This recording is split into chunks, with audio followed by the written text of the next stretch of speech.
wish you a Merry Christmas. Gen, stop. Kenapa? Kenapa kita malah nyanyi-nyanyi sendiri sedangkan voltage di rumah kita anggurin? Oh iya juga. Iya, kita Begitu, sapa dulu lah Kak Gen. Iya, kita sapa dulu lah. 1, 2, 3. What's up voltage? Apa kabar nih kalian? Semoga kalian baik-baik aja ya karena Betul. tanpa disangka-sangka kita udah mau sampai di penghujung 2021 loh, Oh, Gren. cepet banget nih, Ce. Cepet banget kan? Cepet banget. Iya. Hey, by the way aku kedinginan banget deh. Kedinginan? Kamu kan udah pakai jaket, Gren. Iya, mungkin ada efek Natal-Natal gitu ya, Kak. Oh, kalau aku sih hangat-hangat aja ya. Kenapa tuh? Kok bisa? Karena aku selalu diselimuti sama kasih Tuhan, Gren. Bagi-bagi dong, Kak Ellen. Bisa. Sebenarnya kasih Tuhan itu tuh melimpah, nggak terbatas sama ruang, waktu. All you need to do is open your heart, Gren. Oh, berarti anak-anak juga bisa dapet dong. Tentu saja dong. Ya udah, kalau gitu biar kita semakin antusias dan semakin semangat nih ya, Kak Gren. Kita berdoa dulu deh. Oke, yuk kita berdoa ya. Tuhan, terima kasih pada hari ini kita bisa beribadah. Sebentar kami mau merayakan Natal, sertai dan pimpin. Yang siap beribadah katakan, amin. Kita langsung panggil aja kali ya kakak-kakak yang kece. Oke, kalau misalnya kita suarakan Jesus, kalian juga suarakan Jesus ya. Yes. Aku hitung ya. Oke. 1, 2, 3. Jesus! Wah, nggak ada suaranya, Kak. Iya, Sekali lagi ya, lebih keras. 1, 2, 3. Jesus! Merry Christmas Voltagers! Sama-sama kita memuji Tuhan yuk!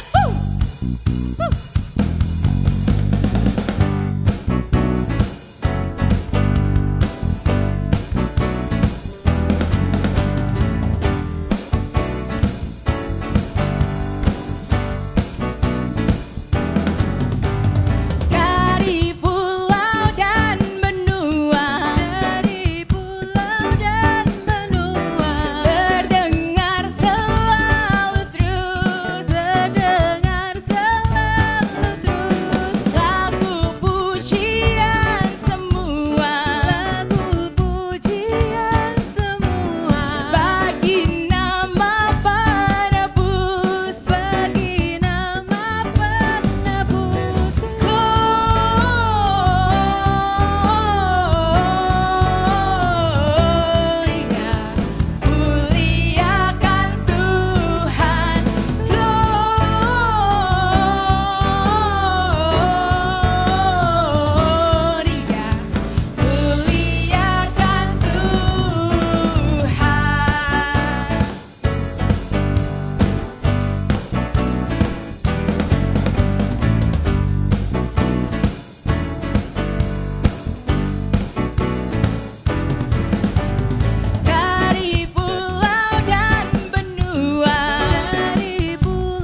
diberikan lambang pemerintahan di atas bahunya, dan namanya pun disebut orang penasehat ajaib, Allah yang perkasa, Bapa yang kekal, Raja damai. Sambutlah Dia, Yesus Tuhan, Juru Selamat dunia.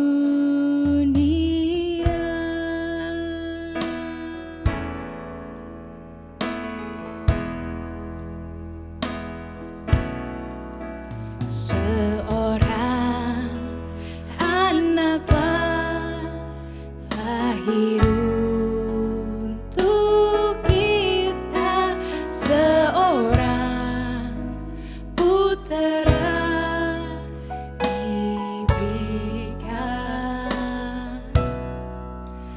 lambang pemerintahan di atas bahunya, dan namanya pun disebut orang penasehat ajaib, Allah yang perkasa, Bapa yang kekal, Raja damai.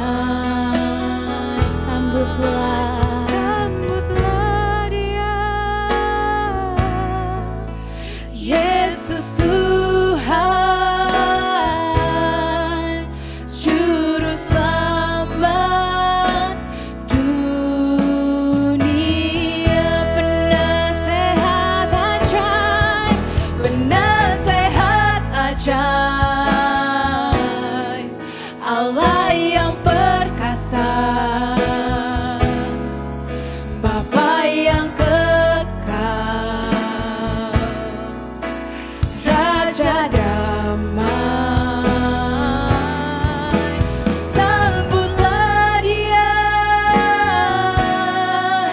Yesus Tuhan, Juru Selamat dunia.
Penasehat ajaib,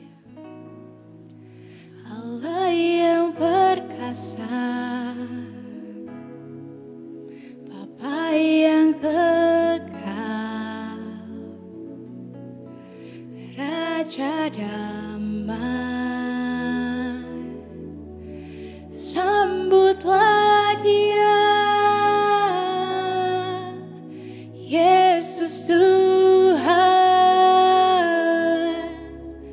Juru Selamat dunia.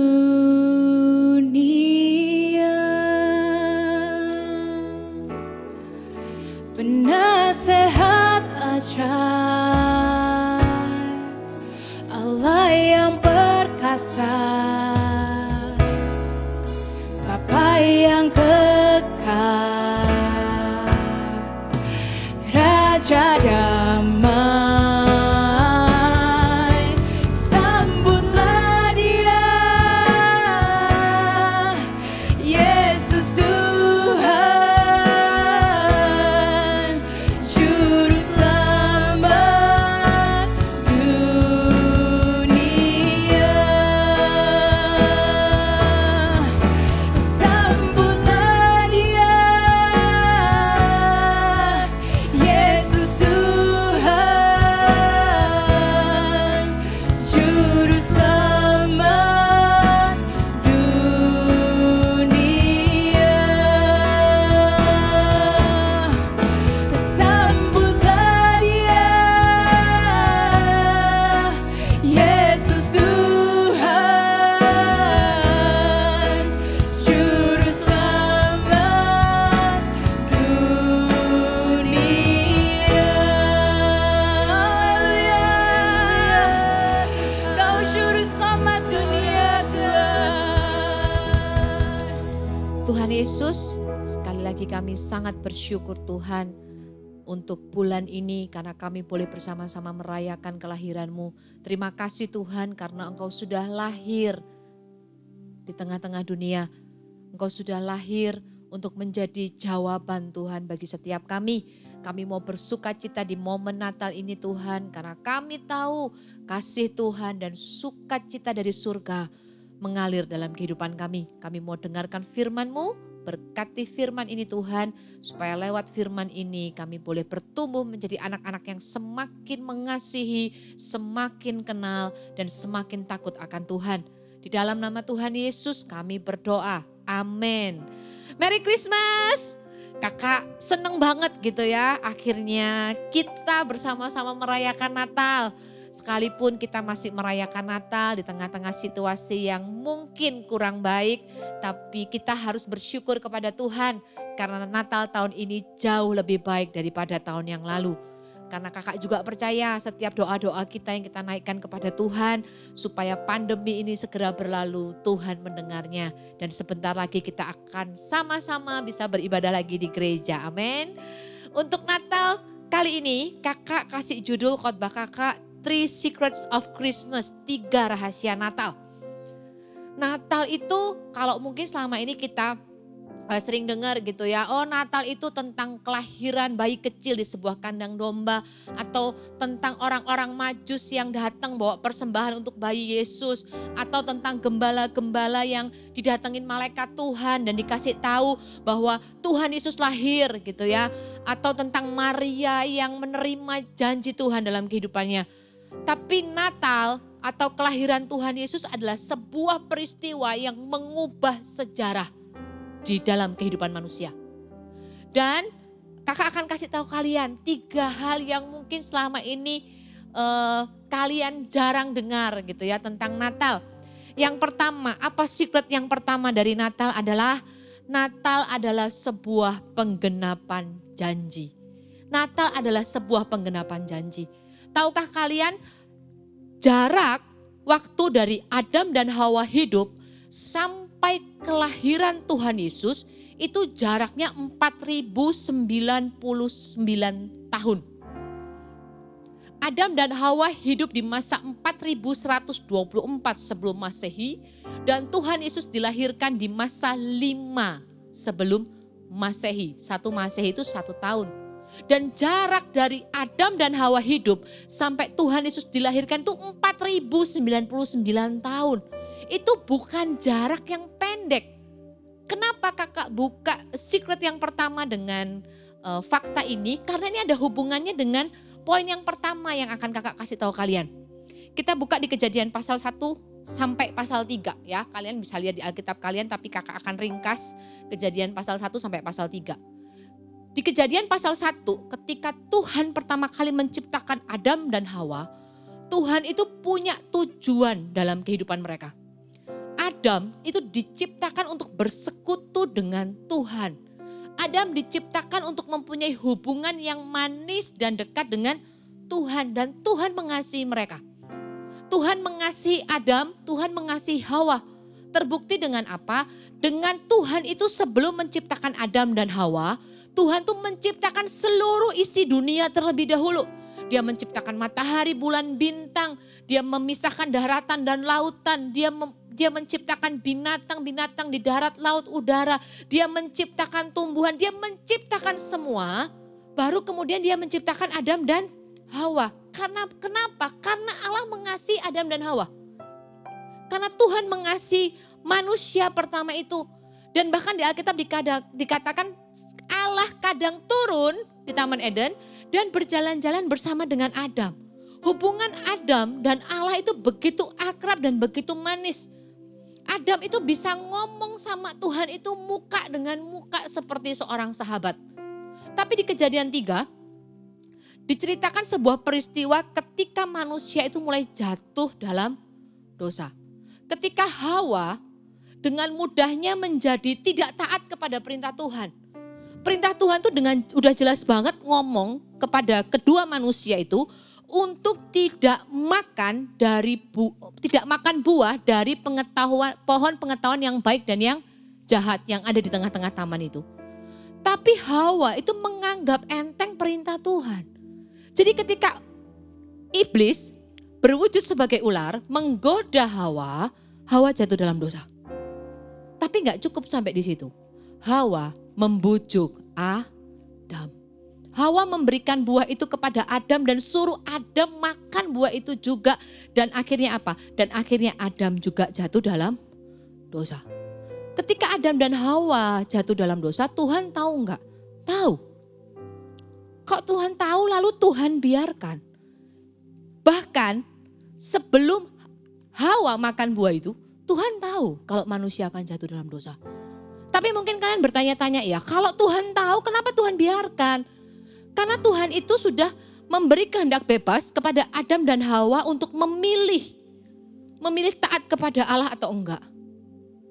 Dan ketika Hawa diperhadapkan pada ular dan semua godaannya, dan kemudian Hawa memilih untuk tidak taat, detik itu juga manusia jatuh dalam dosa.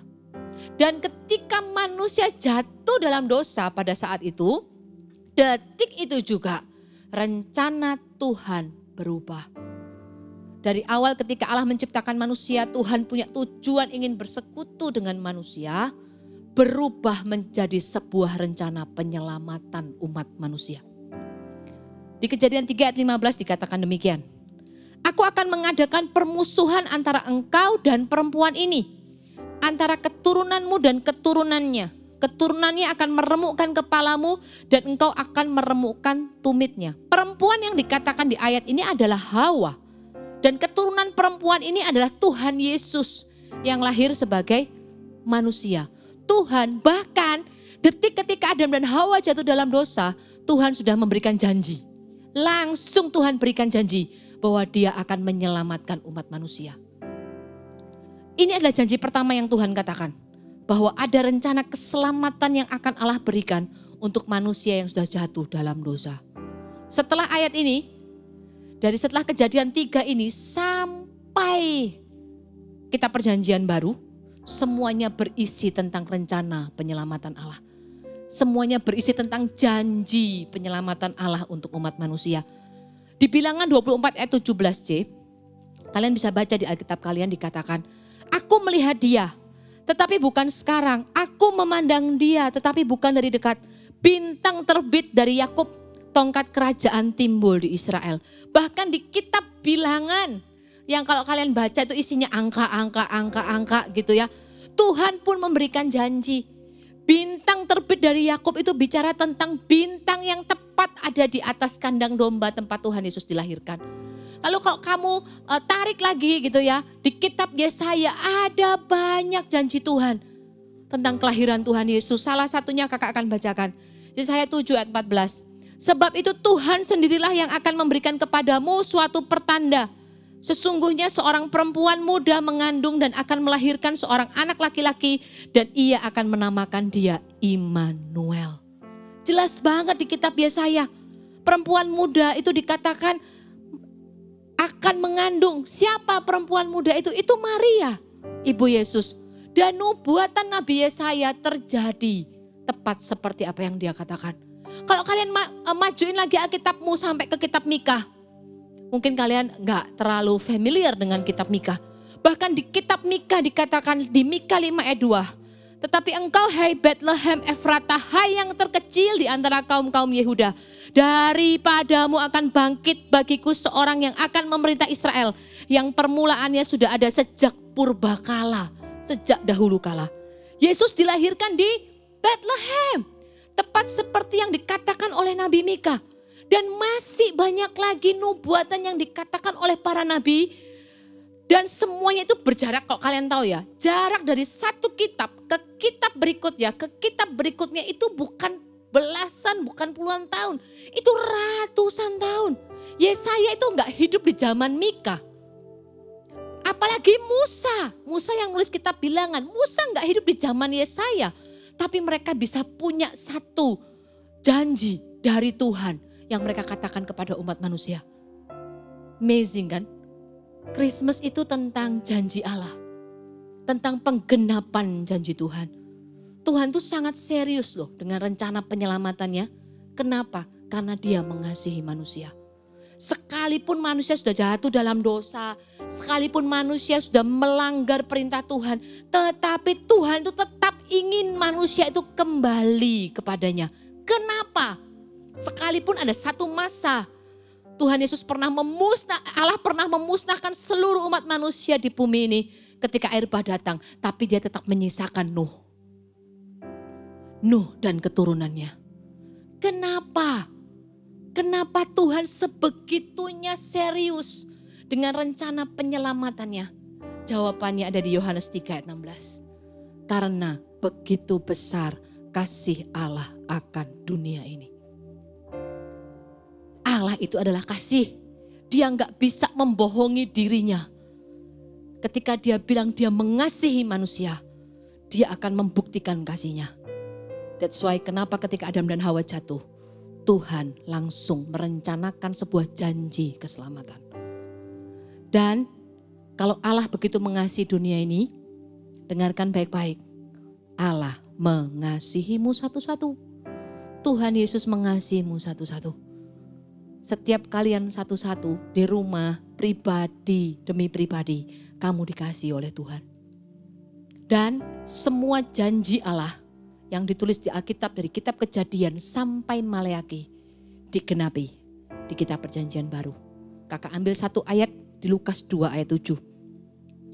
Dan ia melahirkan seorang anak laki-laki, anaknya yang sulung, lalu dibungkusnya dengan lampin dan dibaringkannya di dalam palungan. Karena tidak ada tempat bagi mereka di rumah penginapan. Di Lukas 2 ayat 7 digenapi. Kalau di kitab Perjanjian Lama semuanya berupa janji dan janji dari Tuhan. Di kitab Lukas ini anak itu diberikan dan dia adalah Tuhan Yesus. Ketika Tuhan Yesus lahir di kandang domba yang kecil itu, yang kotor, Tuhan Yesus lahir dengan sebuah misi yang besar, yaitu misi penyelamatan. Mengembalikan manusia kembali kepada Tuhan. Tuhan Yesus lahir dengan sebuah tugas, mati di atas kayu salib, supaya setiap anak-anak yang hari ini mau percaya kepada Tuhan tidak akan binasa. Itu adalah rahasia Natal yang pertama tentang bagaimana Allah menggenapi janjinya panjang ya perjalanannya. Dari kita selama ini mungkin tahu Tuhan Yesus lahir di kandang domba. Tapi di belakangnya ada sebuah peristiwa. Kenapa sampai Tuhan Yesus lahir ke dalam dunia? Demi kamu dan demi kakak. Itu rahasia yang pertama. Rahasia yang kedua adalah Natal itu memberikan pengharapan untuk kita. Pengharapan untuk masa sekarang dan masa depan kita. Apa sih yang bikin orang itu bisa tetap bersemangat sekalipun dia punya masalah besar dalam hidupnya? Apa sih yang bikin orang, kok kalian pernah nonton film ada orang terdampar di pulau terpencil gitu ya. Kemudian dia bisa survive dan selamat. Apa sih yang bisa bikin seseorang itu bisa tetap survive sekalipun dia terdampar di sebuah pulau atau di sebuah kapal. Kok kalian pernah dengar cerita ada orang diombang-ambingkan laut gitu ya, dari Sulawesi sampai ketemunya di Jepang. Berhari-hari di dalam kapal itu sendirian.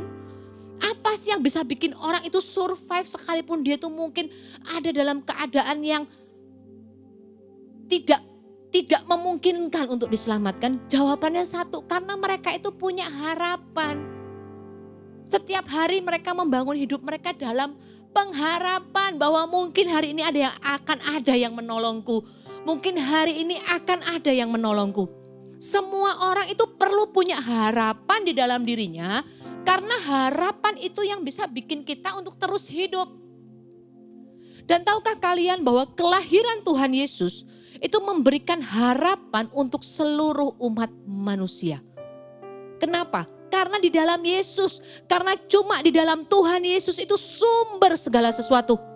Cuma di dalam Tuhan Yesus itu ada sumber kasih, sumber sukacita, sumber damai sejahtera, sumber kesembuhan, sumber berkat, sumber segala sesuatu yang bahkan gak bisa dibeli pakai uang. Tuhan Yesuslah sumber dari seluruh kehidupan kita.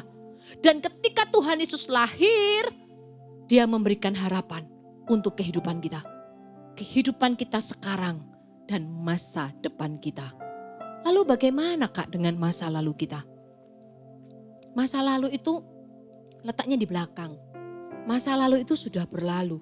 Masa lalu itu gak bisa dirubah. Mungkin ada beberapa dari kita punya masa lalu yang gak bagus. Ada yang punya masa lalu yang buruk gitu ya. Tapi dengarkan, sekalipun kamu punya masa lalu yang buruk, Tuhan Yesus itu bisa mengubah masa lalu kita. Tuhan bisa mengubah masa lalu kita menjadi masa sekarang dan masa depan yang penuh dengan harapan. Kalau kamu ada di rumahmu sekarang, ini adalah masa sekarang. Tuhan Yesus memberikan pengharapan untuk hidupmu hari ini dan untuk masa depanmu. Di Yeremia kan Dia katakan, sebab rancanganku itu bukan rancangan kecelakaan, tapi rancangan damai sejahtera yang akan memberikan kepadamu hari depan yang penuh dengan harapan. Kemudian di Yohanes 10 ayat 10 dikatakan demikian. Pencuri datang hanya untuk mencuri dan membunuh dan membinasakan. Aku datang supaya mereka mempunyai hidup dan mempunyainya dalam segala kelimpahan. Ayat ini ngomong aku datang, aku itu siapa? Tuhan Yesus. Tuhan Yesus datang supaya mereka punya hidup dan mempunyainya dalam segala kelimpahan. Tuhan Yesus bilang aku datang untuk memberikan kepadamu hidup. Harapan itu dipunyai sama orang hidup. Dan Tuhan Yesus bilang aku datang memberimu hidup. Untuk kalian yang mungkin hari ini kamu lagi sedih, entah mungkin kamu sedang mengalami masalah, mungkin itu masalah keluargamu yang rasanya cukup berat, cukup melelahkan bagimu untuk memahami masalah kedua orang tuamu. Atau kamu lagi punya masalah yang kamu hadapi di usiamu yang sekarang gitu ya. Usia di mana masalah dengan teman, masalah tentang pelajaran di sekolah yang menurutmu sangat berat dan harus kamu lewati. Dengarkan kakak baik-baik. Karena Tuhan Yesus lahir, berarti ada harapan untuk kita. Seberat apapun masalahmu, serumit apapun masalahmu, sekalipun kamu berpikir tidak ada jalan keluar, sudah coba ini itu kayaknya nggak bisa. Di dalam Tuhan Yesus ada harapan. Karena Tuhan Yesus itu spesialisnya. Karena Tuhan Yesus itu ahlinya mengubah apa yang tidak mungkin menjadi mungkin. Yang kita perlu lakukan apa? Terus berharap kepada Tuhan. Yang perlu kita lakukan cuma satu, jangan berhenti berharap. Sekalipun keadaan yang kamu hadapi sekarang itu kelihatannya nggak baik. Kamu udah berdoa, kok nggak ada perubahan? Kamu udah berusaha, tapi keadaan tetap sama. Yang perlu kamu lakukan adalah jangan berhenti berdoa. Jangan berhenti berharap. Doamu dan semua pengharapanmu kepada Tuhan tuh nggak pernah dianggap remeh sama Tuhan. Tuhan Yesus akan menjawab doamu dengan caranya dan sesuai dengan waktunya. Gak usah mikir, gimana ya nanti caranya Tuhan jawab doaku. Kapan ya Tuhan akan jawab doaku? Gak usah dipikirin, itu urusannya Tuhan. Yang tugas kita tuh cuma satu, jangan berhenti berdoa. Jangan berhenti berharap. Karena kelahiran Tuhan Yesus membawa pengharapan untuk kita. Katakan amin. Yang ketiga, rahasia Natal yang ketiga adalah joy. Joy.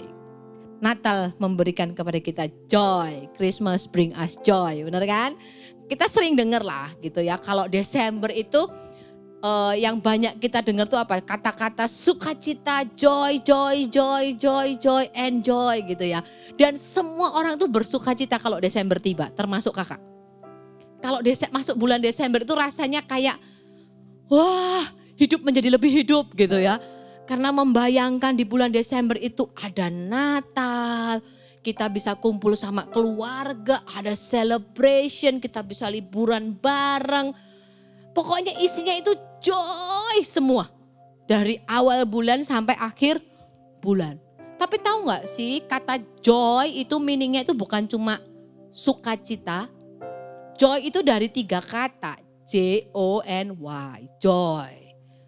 Jesus, others, and you. Kalau kita mau singkat ya. Selain arti sukacita. Joy itu artinya Jesus, others, and you. Jesus, others, and you. Di antara kata Jesus and you ada kata others. Ada kata orang lain di situ. Apa maksudnya? Tuhan Yesus itu mau kita sebagai anak-anak yang sudah diselamatkan lebih dulu, diampuni lebih dulu, dikasihi lebih dulu, kita ini bisa mulai membagikan berita Natal ini kepada orang lain. Dimulai dari orang terdekat. Kalau kamu bingung ya, aku harus bagikan berita Natal kepada siapa? Bagikan kepada orang terdekatmu dulu. Dimulai dari lingkar pertama yaitu keluargamu. Kak, seluruh keluargaku udah Kristen. Kita ngerayain Natal bareng-bareng. Mereka udah tahu kok tentang berita Natal.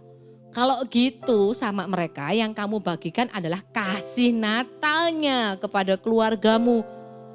Nah, untuk membagikan kasih Natal itu bukan nunggu Desember, guys. Gak usah nunggu Desember untuk kamu tuh jadi anak yang suka memberi hadiah kepada saudaramu. Gak usah nunggu Desember untuk kamu jadi anak yang mungkin lebih helpful sama papa mamamu. Gak usah nunggu Natal untuk kamu kasih surprise kepada keluargamu. Tapi kalau tahun ini gitu ya, di Natal tahun ini, kamu ingin Jesus, others, and you tadi, bagikan kasih Natal kepada keluargamu. Tapi jangan cuma berhenti waktu Natal doang. Nanti begitu bulan Desember selesai atau Natalnya selesai, kamu kembali menjadi anak yang seperti dulu. Mungkin kalau dulu kamu cuek gitu ya, kamu gak peduli urusan orang di rumah, adikmu mau nangis, mau kesulitan belajar, kamu gak peduli. Begitu Desember ini selesai, jangan kembali ke kamu yang dulu. Tapi kok nanti masuk bulan Januari, Februari, sampai ketemu Desember lagi tahun depan, tetaplah jadi anak yang membagikan kasih dan sukacita Natal di dalam dirimu kepada keluargamu. Dan yang kedua, setelah dari keluarga, kamu bisa beritakan tentang berita Natal ini kepada teman-temanmu. Setiap kita punya teman-teman, gak mungkin ada orang yang gak punya teman. Sekalipun kamu cuma punya teman satu, itu namanya teman. Beritakan dan ceritakan kasih Natal, tentang berita Natal, sukacita Natal kepada teman-temanmu. Mungkin ya, ada loh di antara teman-temanmu yang mungkin hari ini mereka itu sedang merasakan Tuhan itu begitu jauh. Mungkin ada di antara teman-temanmu yang hari ini mereka sedang merasakan kayak, aduh masalah berat sekali di keluargaku, masalah berat sekali di hidupku. Ini loh tugas kita sebagai anak-anak Tuhan yang pertama kali menerima kasih Tuhan, yaitu kita memberikan pengharapan kepada mereka. Dengan kasih tahu mereka, hei, di dalam Tuhan Yesus ada pengharapan. Kamu jangan putus asa. Kalau kamu perlu teman untuk berdoa bersama, aku mau jadi temanmu. Ayo kita berdoa bersama. Beritakan kepada temanmu, jangan menyerah. Kasih tahu sama mereka. Dari teman-teman yang kamu kenal, kamu bisa mulai melihat ke sekelilingmu. Siapa yang belum kenal Tuhan? Siapa yang belum kenal Tuhan? Di momen ini waktu yang tepat untuk kalian bisa ceritakan kepada mereka bahwa Natal adalah tentang kasih Allah. Tentang kasih Allah yang besar dan sempurna dalam kehidupan kita. Tidak ada kasih sesempurna kasih Tuhan Yesus. Tidak ada kasih yang menyelamatkan manusia dari dosa selain kasih Yesus. Tidak ada pribadi yang mengasihi orang-orang itu. Orang-orang yang mungkin hari ini di luar sana gitu ya. Mereka mencari kasih yang sejati. Tidak ada kasih yang sejati yang mereka bisa temukan di luar Tuhan Yesus. Kalian bisa mulai membagikan kasih Tuhan Yesus kepada orang-orang di luar sana yang sekarang belum kenal Tuhan. Natal itu lebih dari sekedar kalian dengar story Tuhan Yesus lahir. Tapi Natal itu adalah tentang penggenapan janji Allah. Tentang penggenapan janji Allah. Ketika manusia jatuh dalam dosa, Tuhan langsung merancangkan keselamatan untuk kita. Natal juga tentang apa? Tentang memberikan pengharapan. Supaya semua orang di dalam kehidupannya mereka punya pengharapan kepada Tuhan. Dan yang ketiga, bagikan Natal ini kepada orang lain. Jangan simpan Natal ini untuk dirimu sendiri ya. Kakak akan tutup khotbah hari ini dengan ayat ini. Di Roma 15 ayat 13, kakak ambil dari versi yang lain gitu ya. Roma 15 ayat 13 ngomong begini. Allah adalah tempat kalian berharap. Semoga ia mengisi hatimu dengan segala sukacita dan sejahtera karena kalian percaya kepadanya. Supaya dengan kuasa roh Allah kalian makin berharap kepada Allah. Amin Voltagers. Setelah hari ini gitu ya. Setelah hari ini ketika kalian merayakan Natal bersama keluargamu. Ingat, satu, kamu sangat dikasihi oleh Tuhan. Itu sebabnya Dia mengirim anaknya, Tuhan Yesus lahir ke dalam dunia. Yang kedua, setelah hari ini kalau kalian punya masalah dalam kehidupanmu, masalah yang mungkin gak tahu jalan keluarnya apa, atau sesuatu yang sudah kamu doakan lama, tapi gak ada juga gitu ya hasil dari jawaban doamu, jangan menyerah. Karena Tuhan itu tidak pernah meninggalkan orang-orang yang berharap kepada Tuhan. Kenapa? Karena Natal itu bicara tentang pengharapan kepada Allah. Yang ketiga, jadilah berkat. Jadilah joy bagi orang lain. Jadilah sukacita bagi orang lain. Amin.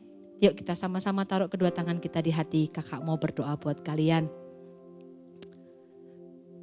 Terima kasih Tuhan Yesus. Terima kasih Tuhan Yesus.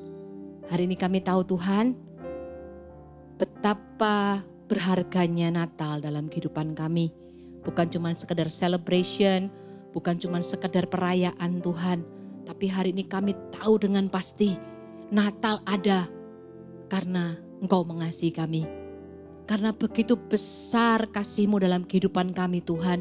Engkau tidak mau kami terpisah jauh dari Engkau. Itu sebabnya Natal ada. Terima kasih untuk kasih-Mu yang besar dalam kehidupan kami Tuhan. Terima kasih karena tidak pernah melupakan kami. Sejak dari awal Engkau menciptakan kami, Engkau tidak pernah melupakan kami. Terima kasih untuk rencana penyelamatan yang begitu luar biasa.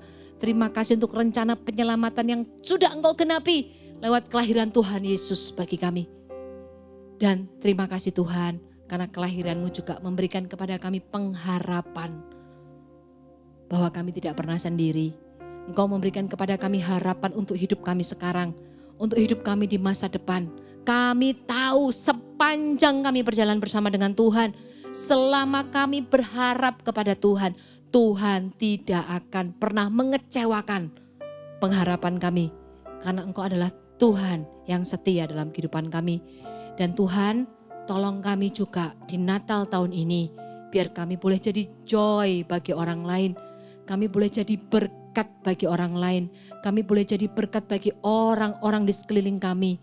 Tapi mulai ajari kami Tuhan, biar kami jadi berkat dulu bagi keluarga kami.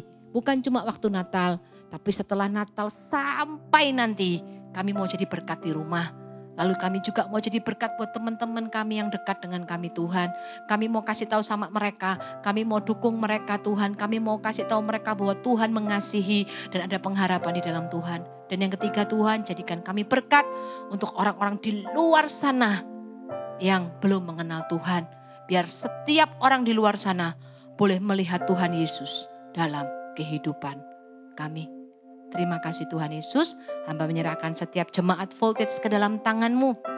Biar Natal tahun ini Tuhan menjadi Natal yang penuh dengan kasih Tuhan, penuh dengan kebajikan, kemurahan Tuhan menyertai mereka, seluruh keluarga mereka di dalam nama Yesus. Berkati akhir tahun ini Tuhan, mungkin mereka akan berkumpul bersama biar pemeliharaan Tuhan nyata atas kehidupan anak-anak ini.